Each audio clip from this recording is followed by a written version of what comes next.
अभिनेत्री दिव्या भारती के बात करी तो राउडी अलड़ू चित्तेमा मोगड़ू जक्का तेलुगु के सुपरहिट मूवी सब में सेहो नजर आयल रहथिन। 1992 में हिंदी सिनेमा में डेब्यू केलखिन विश्व आत्मा मूवी से, जेमे हुनकर गाना रहे सात समंदर पार। अखन के ओही से सबसे बेसी लोकप्रिय भेल दिव्या भारती, हुनका अखनो सबके हृदय में बसे छथि। ओही से हुनकर करियर तखन के आसमान चुमै छल। शोला और शबनम आ दीवाना जका सुपरहिट मूवी सब में नजर आयल रहथिन, जेकरा लेल हुनका फिल्म फेयर डेब्यू अवार्ड भेटल छल। मुदा हुनकर चंचल स्वभाव, हुनकर मासूम मुस्कान, हुनकर अभिनय से लोग सबके हृदय में एहन बसला कि ओ अखनो तक जिंदा रहल छथिन। मुदा समय के चक्र लोकप्रिय भ गेल छल, लोक सब में बहुत जल्दी वो लोकप्रिय भ गेल छल हुनकर स्वभाव से, हुनकर अभिनय से।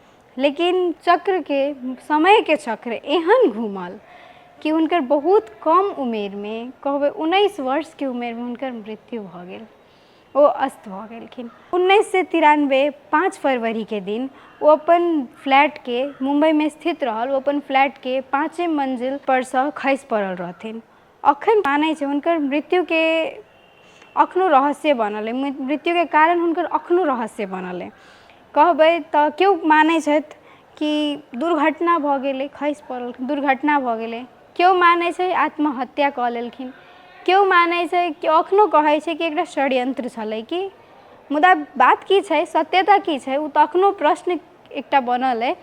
लेकिन एकटा बात कहब तो कही तो वो बहुत कम उम्र में वो एकटा एहन चमकता तारा छलखिन कि बहुत जल्दी आसमान चुमलखिन, लेकिन बहुत जल्दी अस्तो भ गेलखिन।